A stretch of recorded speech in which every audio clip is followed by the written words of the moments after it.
this is Big Trell'Z Vlogcast. Hey, don't call it no podcast. Yeah, this is Big Trell'Z Vlogcast. Hey, don't call it no podcast. Yeah, this is Big Trell'Z Vlogcast. Hey, don't call it no podcast. Yeah, this is Big Trell'Z Vlogcast. Hey, don't call it no podcast. Yeah. What up? What's happening? What it do? It's your boy Big Trell. Big Trell'Z Vlogcast. Give yourself a round of applause, please. Clap for yourself. Be your number one cheerleader. Be your number one motivator. We gonna get right into this video. All right. This video might piss me off. Let's check it out. This is from a YouTube channel, one of my favorite ones, called Indisputable with Dr. Rashad Ritchie. The title is called Cop Sparks Controversy Over Forcing Naked Black Woman Out of Home. So we just gonna get right into it. Enough said, let's go.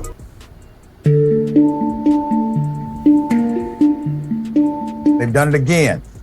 So according to the latest, Florida deputies, they decided to bring a woman out of her home. They got a problem with this. Police have a real problem with this. Kick down the door for nothing. Put up the picture of the guy in charge. This is Eric Eden. Eric Eden is the county sheriff for Okaloosa. Now I'm going to show you the connection. The same Florida Sheriff's Department that has come under fire for shooting and killing a senior airman with the U.S. Air Force last month. We talked about that extensively and even interviewed a former Baltimore cop. Yeah, I remember that. For killing this airman with the U.S. Air Force last month, that same department has now been sued for twice breaking into one home of the same black woman, forcing this woman outside with no clothes on. Wow. Well, then they handcuffed her, leaving her standing in front of her home. That's crazy. In full view of her two children and everyone else. LaTanya Griffin was not even listening. See, that's crazy. Like, and I don't like everything to be about race, right? But if nobody thinks that we're the most hated culture, the most hated race, whatever you want to call it, if you don't think that black people are the most hated across this world, you're lying to yourself. You're lying to yourself. And you may not hate us, but I'm talking about as a collective, as a whole.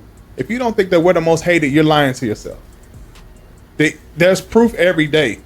And there's people out there, they only show black cases because they want to start something. So they only show, that's the only thing they put on TV. That's the only thing they put on social media. No, it's because it's the truth. We get treated the worst out of everybody. I don't care what anybody has to say about it. Listed on the warrant served by Okaloosa County Sheriff's deputies when they used a battering ram to break into her home. They busted her before dawn on 2 occasions. First occasion was in 2019. The second in 2020. Rousing her out of her sleep. Twice. Ordering her at gunpoint to walk out of her home. In the nude, by the way. That's according to the federal lawsuit. Wow. The Okaloosa County Sheriff's Office is also same law enforcement agencies whose deputy fired multiple times at a patrol car containing an unarmed, handcuffed black male. This was November. That was crazy. 2023. We covered that as well. Why did he? If y'all haven't seen that, what happened was they had a suspect in the back of the car handcuffed. The police officer walks by his patrol car. An acorn falls on his roof, the roof of his car. He thinks that the guy's shooting at him from inside the car. He turns around and he just starts unloading all these bullets into his own squad car. And turns out it was an acorn that just hit the roof of his car. That was crazy. If y'all haven't seen that, go check it out. Shoot at an unarmed black man handcuffed in his car because he got spooked because an acorn fell on the vehicle. He's telling it, so. And when the acorn fell, he said it was gunfire. He was allowed to resign.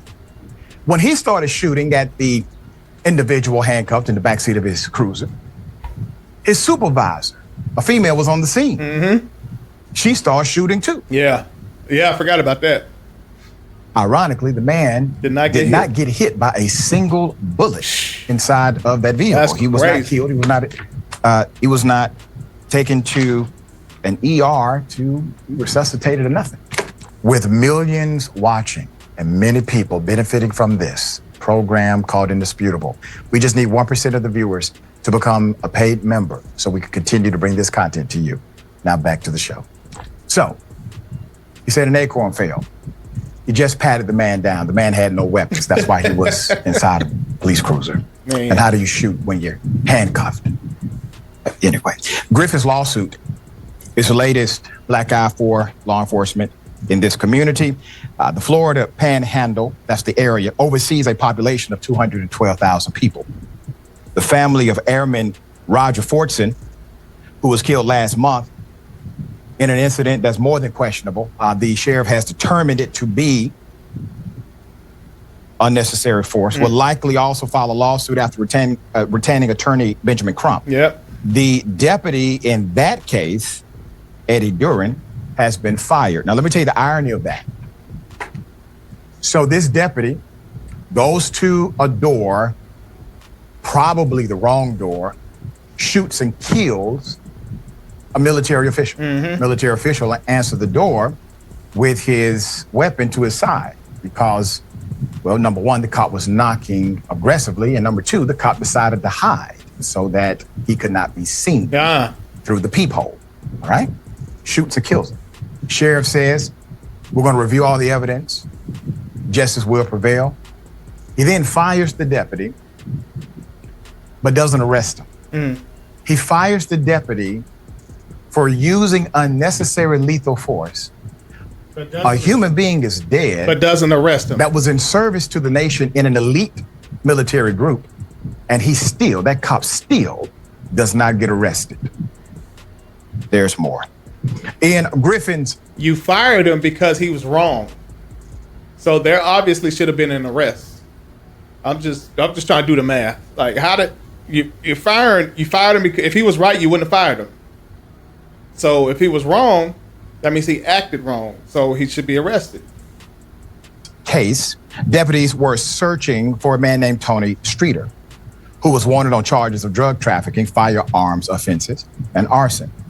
Streeter had since been convicted and is serving a 30-year sentence, according to the U.S. Department of Justice.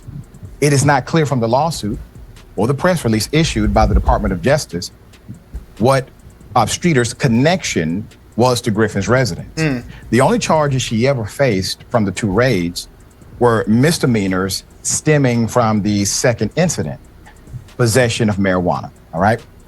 But those charges have now been completely dismissed. Like, why are they going after this woman? They went after her twice. They have some kind of vendetta against her. Online court records show the only other brushes with law enforcement Griffin has had in the past was over traffic tickets and an eviction violation, which were civil matters primarily. So Griffin's lawsuit names the county sheriff, Eric Aiden, and a now retired deputy named Grady Carpenter. Grady. Who one investigator oversaw both of those raids. Spokesperson for the sheriff's office stated that the sheriff was not the sheriff during those incidents and therefore unable to comment. Of course.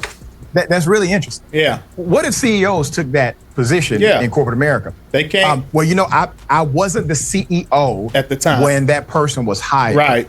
So if they've done something that's completely corrupt and illegal, there's nothing I can do about that. It's not my fault. What you expect me to do about it? There's more. The attorney representing Griffin told the local news that he is being sued in his official capacity. If y'all hear any background noise with the mics, that's not mine. It's that's on the show. He must have a lapel mic on or something that's rubbing, because I hear it. So it says, quote, to know an individual is unclothed or totally naked, not once, but twice. And then you just kind of bring them out of their dwelling into a public area of people to have access to their appearance. If I went outside voluntarily naked, I would become a sex offender. If the police take people outside. Now, there's circumstances where they probably have to take them out naked. Like if there's an imminent threat on the inside, I can see that. But if they take people outside naked, they should be on the sex offenders list. Y'all might think I'm reaching, but if she was to go out there by herself, she would be on that list. So if you forcefully make her go out there, or anybody out there naked, that should be your charge. It's just unspeakable.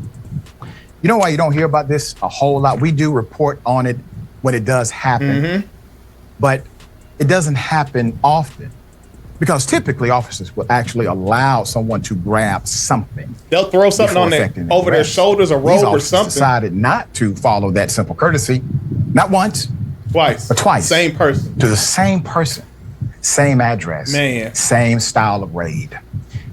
All right, so the lawsuit states in the first incident that took place on August 29th, 2019, and the second incident, which took place May 28th, 2020. God, dog. Deputies used battering rams in both incidents. It wasn't even a year apart. Dang. That was like 9 months apart. Jeez. Both. Rousing her from asleep, ordering her outside naked, the whole nine. Okay? So she's forced outside. She was forced to stand in front of multiple cops, including local, state, and federal officers.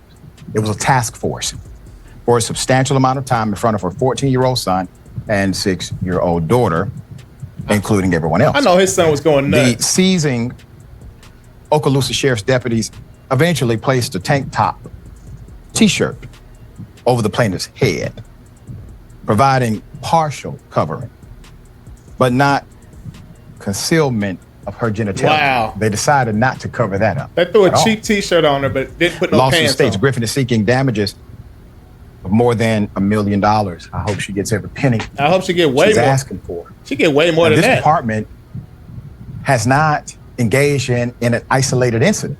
We have now a tapestry of dysfunction. Yeah. And I would conclude this is part of a culture. Well, a cultural issue inside of the department. And it doesn't matter what the policy says, because as I say often, culture eats policy alive every day of the week. Yep. All right, Jackson, this is a hell of a thing and a hell of a department.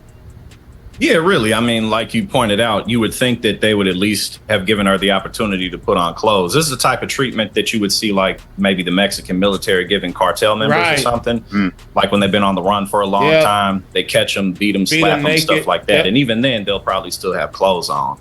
I mean, they treat the way they treated her. You would think she was like an enemy of the state, making bioweapons or something. They had to get her out of the house before she pressed the big red button. Right.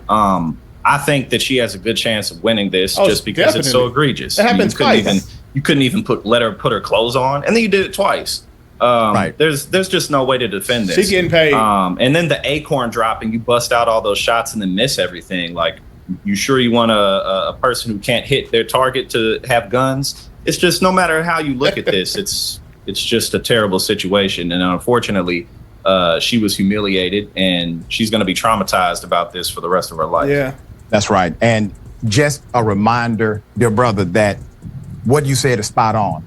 Given the fact, yes, two different sheriffs, but the same investigator was in charge of both raids. Right. So you have your causal connection there. All right, man, that's crazy. That's the end of that video. The one thing about Dr. Rashard Ritchie, he's based out here in Atlanta. His YouTube channel does not miss. Like, they have important issues, important conversations, important content on their channel. It's not just a bunch of BS. So that's why I like him. And I haven't been on there as much as I used to, but I still go back time to time and catch a story that I feel is important to share with everybody. So that's it. And I feel for that lady. That's twice in like 9 months that happened to her. The same investigator leading it. Yeah, there's definitely a personal issue there or something. But we're gonna go ahead and get out of here. I'm not gonna hang around too long. Thank y'all for hanging out. Give yourself a round of applause. Let's get out of here. It's your boy Big Trail. Big Trail's Vlogcast. Let's get it. Get it.